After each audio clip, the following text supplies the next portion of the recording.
A Pixar é um dos estúdios de animação mais influentes que já apareceram. Desde 1995, eles vêm inovando com as suas produções para cinema, sendo pioneiros na utilização do CGI e que, mesmo passando por dificuldades internas nos últimos anos, junto com a própria crise que os cinemas estão enfrentando, com salas vazias e um desinteresse pelo público, um filme Pixar ainda é sinônimo de qualidade. E dentre todos os filmes, Monstros S.A. sempre foi o meu preferido. Os filmes da Pixar têm o poder de encantar toda a família, e revê-los nos traz um sentimento de descoberta e correlação. A primeira vez que vi o filme, eu fiquei encantado com toda a dinâmica caótica que Abu causava na vida dos protagonistas Sullivan e Mike Wazowski, junto com as frases de Mike, que já nasceram como meme na época. Foi o que me cativou no início. Agora manda esse treco de volta, senão o bicho pega! O filme é tão frenético, mas ao mesmo tempo tão bem escrito que parece se passar uma semana, quando na verdade se passa apenas 2 dias. E hoje, ao rever o filme, mais uma vez, as mensagens de escassez da matéria-prima, contradições do capitalismo em um ambiente de trabalho e paternidade dão peso substancial ao filme. Então, vamos rever essas descobertas que o filme ainda nos traz. Levanta, Sully!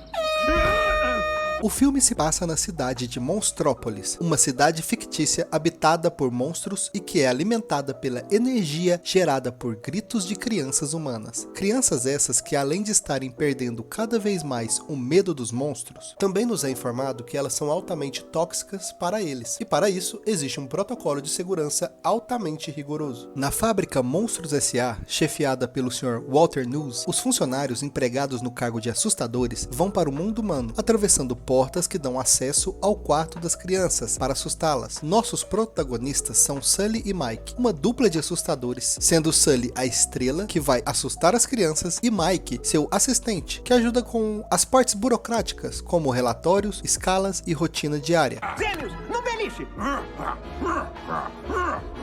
Quase te peguei. Num certo dia, Sully, para ajudar Mike, que esqueceu alguns relatórios, volta para o andar dos sustos e encontra uma porta, e por essa porta uma criança entra no mundo dos monstros, algo inédito até então, o que causa uma grande confusão que será a trama principal do filme, que os dois protagonistas, Sully e Mike, consigam levar Abu de volta para o seu mundo, enquanto tentam não bagunçar o seu próprio. Em 20 minutos já aprendemos tudo o que precisamos saber sobre o filme, os personagens e as suas ligações, a captação de energia através dos sustos, a forma de conter quando algo do mundo humano passa para o mundo dos monstros e a crise energética que a empresa vem enfrentando. Esses 4 pontos serão chave para o entendimento do filme. Basicamente um primeiro ato perfeito, que fecha com a apresentação da terceira protagonista.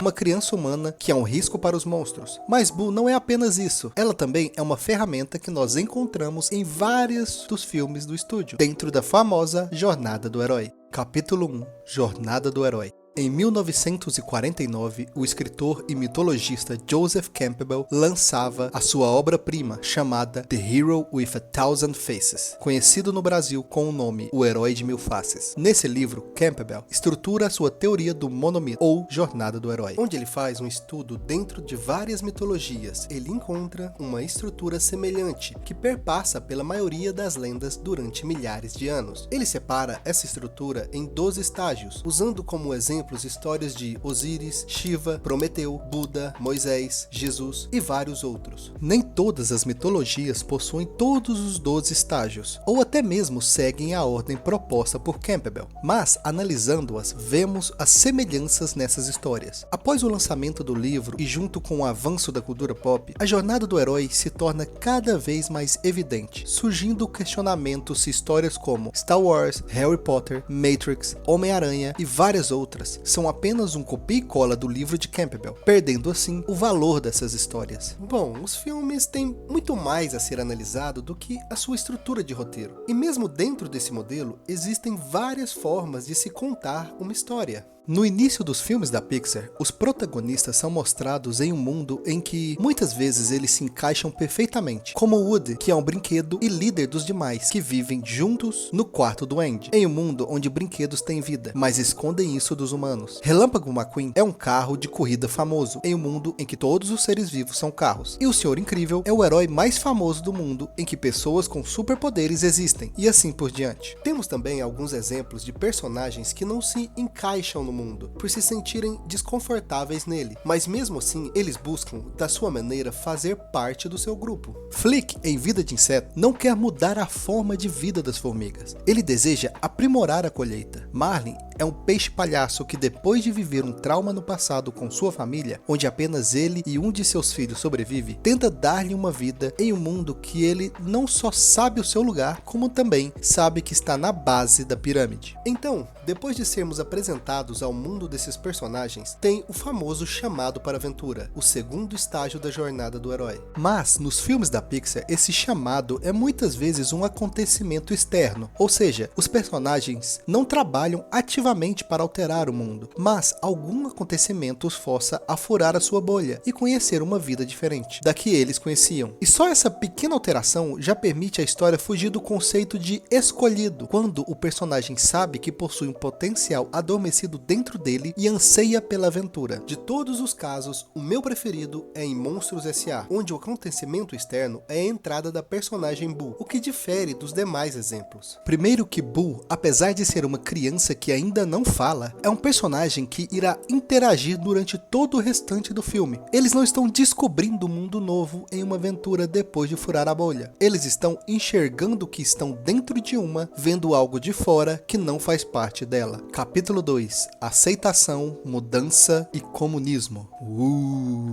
Sr. Walter Nuss fala que ele é a terceira geração da empresa, que no momento está sofrendo uma crise energética, com as crianças cada vez mais perdendo o medo dos monstros. Nós vemos o medo dele de perder todo o seu oligopólio, e sem querer aceitar, ele chama Sully para fazer uma apresentação aos estagiários que estão entrando na empresa. Sabe, acho que pode ajudar numa coisa. Qualquer coisa. Contratamos uns assustadores estagiários e, francamente, eles... São inexperientes? Uma porcaria.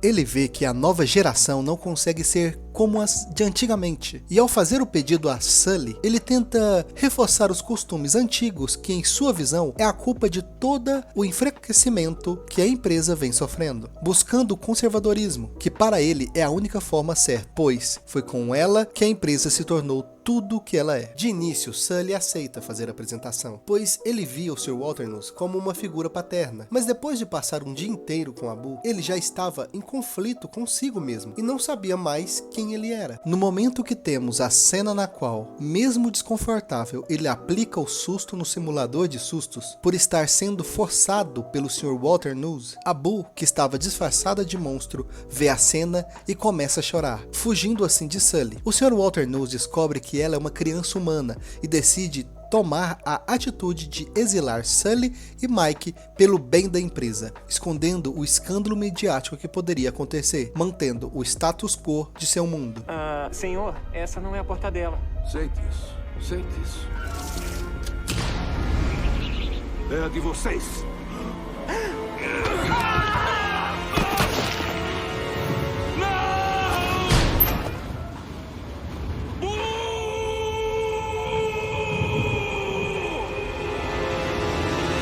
O filme faz um paralelo do nosso mundo e a cidade de Monstrópolis, em que diversos tipos de monstros coexistem, mas dá para ver uma clara distinção entre eles devido às suas formas e atitudes, que são parecidas com as divisões que fazemos na nossa sociedade. Também é interessante notar que a Monstros S.A. está inserida no modelo capitalista, com todas as suas contradições, acumulação de recursos e oligopólio. Quando Boo entra na vida dos personagens, eles começam a enxergar essas contradições que estão vivendo, como o ambiente de trabalho deles é um lugar tóxico, de concorrência e com preconceitos que vêm do sistema ao qual estão inseridos, pois esse sistema é a sua base. E nesse aspecto, a Boo é uma excelente ferramenta de roteiro para colocá-los nesse dilema. Uma criança de outro mundo, pura e ingênua, que não enxerga essas distinções, os força a ver que o medo que eles têm não passa de uma falta de informação e que muitas coisas das quais eles acreditam está errada. E com isso nós vamos percebendo aos poucos a transformação que o personagem Sully vai passando, se tornando um agente de mudanças, primeiro aceitando o diferente e se transformando por dentro para depois mudar o mundo à sua volta. Mas ela não pode ficar em um vestiário masculino. É a coisa mais esquisita que você já disse. Sim, está na hora de falar sobre comunismo. No final, para a surpresa de 0 pessoas, o Sr. Walter Nuse se revela como o vilão do filme. Ele acaba sendo derrotado pelos nossos protagonistas, já que o mesmo, com medo de perder o seu poder com a crise energética, aceitou a ideia de Randall Boggs, rival de Sully nos sustos, de criar uma ferramenta que iria arrancar à força a energia das crianças, porque a solução de todo capitalista para uma crise é ser mais capitalista. Com isso, Sully se torna o presidente das empresas por mudarem a forma de captação do susto para o riso, que é 10 vezes mais eficiente, e terminam destruindo a classe burguesa e criando uma revolução marxista. A crise de energia só vai piorar e a culpa é sua! Por algum motivo, o filme recebeu o título de propaganda comunista, mostrando a força estatal em cima do burguês safado, que acaba preso ao ser descoberto no final. E Sully, que pertence à classe trabalhadora, agora se torna o CEO da empresa. Mas, para mim, esse título de propaganda comunista nunca me convenceu. De fato, o filme tem uma mensagem anticapitalista, e durante o filme eles abordam muito disso de maneira indireta, e talvez até sem querer. O que faz essa crítica ficar mais clara ao espectador, na minha opinião, é o fato de que provavelmente você também faz parte da classe trabalhadora e percebe todas essas contradições por vivenciá-las quase todos os dias. Entretanto, no final, o filme não derruba o capitalismo e instaura um novo regime. Ele soluciona de maneira superficial, tirando o vilão do poder e colocando o herói. Da mesma forma, ele altera a energia para uma mais sustentável, e assim ele transforma a fábrica, libertando seus funcionários, que vivem em constante alegria, e o sonho do Al Gore finalmente pode se tornar realidade. Capítulo 3: Paternidade. A vida não é tão simples, não é mesmo? Não é verdade? Nenhum filme precisa ser tão complexo para ser bom. E se nós fôssemos encontrar as respostas do capitalismo dentro de um filme da Pixar, os nossos problemas não seriam tão grandes. Mas existe uma mensagem que eu acho bastante complexa nesse filme. E agora que eu sou pai, eu me sinto no lugar de fala de poder falar sobre ela. Durante o filme, vemos o carinho que o Sr. Walter Nuse trata o Sully, só que tem um detalhe que mexeu muito comigo nessa última assistida, que é o fato dele não ouvir o Sully. É óbvio que isso é bem perceptível no filme, mas uma coisa mudou em mim desde a última vez que eu tinha assistido o filme, que é o fato de que agora eu também sou pai. Mike, a porta da Boo não é essa. Bu? O que é Bu? É como eu decidi chamá-la. Eu não quero aqui explicar para vocês como é a forma correta de ser pai. Só estou querendo passar um pouco da minha experiência de como está sendo. Sabe aquele momento que as pessoas dizem que é tão modificador, tão transformador, quando você segura o seu filho pela primeira vez e olha nos olhos dele? Comigo não foi assim. Na verdade, demorou um pouco para a ficha cair, sabe? E nas primeiras semanas, apesar do bebê ser 100% dependente de você, muito pouco da relação é construída. Você cria um afeto, você cria um carinho, você acha tudo incrível, mas uma relação ela vai se criando um pouco depois. Pelo menos comigo foi um pouco depois. Para mim, o que foi mudando, na verdade, foi a independência dela que foi aparecendo. Aos poucos, quando ela começou a ter atitudes só dela, sabe? Vontades dela que eu fui percebendo, aí que, pra mim, a nossa relação começou a ser construída. Foi nesses pequenos detalhes que você tem que pegar no dia a dia, e você não pode deixar essas coisas passarem despercebidas. Tudo que está no mundo já tem um significado e nós sabemos qual é esse significado. Então, é parte do nosso papel, do nosso trabalho, ensinar para ela o significado de todas as coisas que existem. Mas o legal é ver o significado que ela dá para essas coisas. E eu não estou falando de coisas grandiosas e abstratas, minha filha não tem nem 2 anos ainda. Eu estou falando de coisas pequenas, sabe? Gestos, objetos, o que ela identifica e como ela trata esses objetos. Por isso que o mais importante do que ensinar é aprender e principalmente ouvir, mesmo que ela ainda não fale. O desafio maior é você não permanecer no seu piloto automático. E paciência, muita paciência. É sério, muita paciência, muita. Voltando ao filme, nós temos o personagem Sully, que não tem a personalidade que nós esperamos de um monstro que vem à noite nos assustar. Mas durante o seu trabalho, ele é isso, porque foi ensinado a ele o que ele deveria ser e como deveria agir. Porque dentro da sociedade que eles vivem, os seus papéis já foram decididos desde o seu nascimento. Mas ao conviver com Boo, uma criança inocente que não tem a maldade dos monstros corrompida dentro dela, nos é revelado que a verdadeira toxicidade que existe no mundo é a própria dinâmica na qual eles estão inseridos. Essa é a maior mudança do personagem. Ele agora não precisa ser mais aquele monstro imponente, assustador e agressivo. Apesar de que ele nunca foi durante o filme, mas ele precisava ser no trabalho. Interessante, né? Agora ele pode ressignificar essas coisas e mostrar quem ele verdadeiramente é. No momento que ele se deixou levar pelo pedido do Sr. Walter Nuss, causando assim um medo na Boo, ele dá um outro significado à sua própria vida, se descobrindo no processo e alterando o mundo à sua volta. Tudo o que representava Sully foi quebrado, e agora todos os recordes e a imagem dele de garoto propaganda perderam sentido. Nada mais importa. Tudo isso é contado de maneira bem efetiva durante o filme.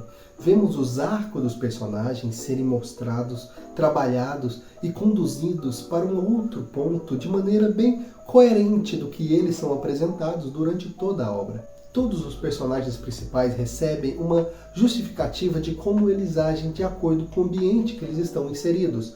E as suas conclusões fazem sentido. Sully muda de monstro assustador de criança para uma presença paterna e de confiança. Mike sai de uma pessoa séria e 100% consumida pelo trabalho para uma pessoa mais alegre que dá valor mais à sua amizade do que a resultados. E até a própria Boo, que supera o seu medo por monstros que podem vir à noite assustá-la, pois agora ela sabe que não precisa ter medo deles, e nós também não precisamos ter. Seu emprego já era, meu chapa. Olá pessoal, Iago aqui falando, dessa vez sem câmera. Eu sei que eu prometi que iria fazer o vídeo completo, né, filmando, mas eu não consegui. Tive alguns problemas durante essa semana para a produção desse vídeo, minha família também teve alguns problemas, a Covid voltou com tudo, e eu consegui gravar algumas partes da minha câmera, que não é muito boa, da minha câmera do meu celular, e consegui inserir nesse vídeo, né. Não foi aquilo que eu queria, mas eu acho que para um começo tá indo bem. Espero que vocês também gostem. Muito obrigado por todo mundo que comentou no primeiro vídeo falando sobre a série How I Met Your Mother. Eu agradeço muito a todo mundo que está se inscrevendo, que está compartilhando. Por favor, também deixe os seus comentários aqui, se inscrevam, curtam o vídeo, compartilhem, mande para aquelas pessoas que vocês acham que podem gostar desse meu conteúdo. Provavelmente o meu próximo vídeo que eu quero muito fazer seria sobre uma análise da primeira temporada da série do Avatar, A Lenda de Aang. Aproveitando que semana que vem vai estrear na Netflix o live action que adapta esta primeira temporada também. Então eu vou tentar aproveitar um pouco desse hype para lançar o vídeo sobre o Avatar. Não sei se eu vou conseguir, né? Igual eu falei sobre esse. As coisas andam meio complicado, meio corrido. E sempre quando a gente coloca um prazo, meio que parece que o universo faz tudo para fazer as coisas não funcionarem, né? Mas mesmo assim, esse vai ser meu objetivo.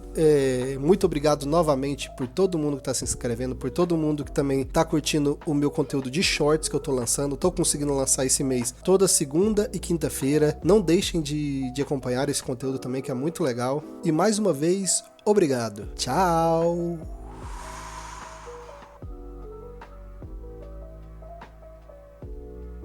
Será que ele vai falar alguma coisa? Ele falou.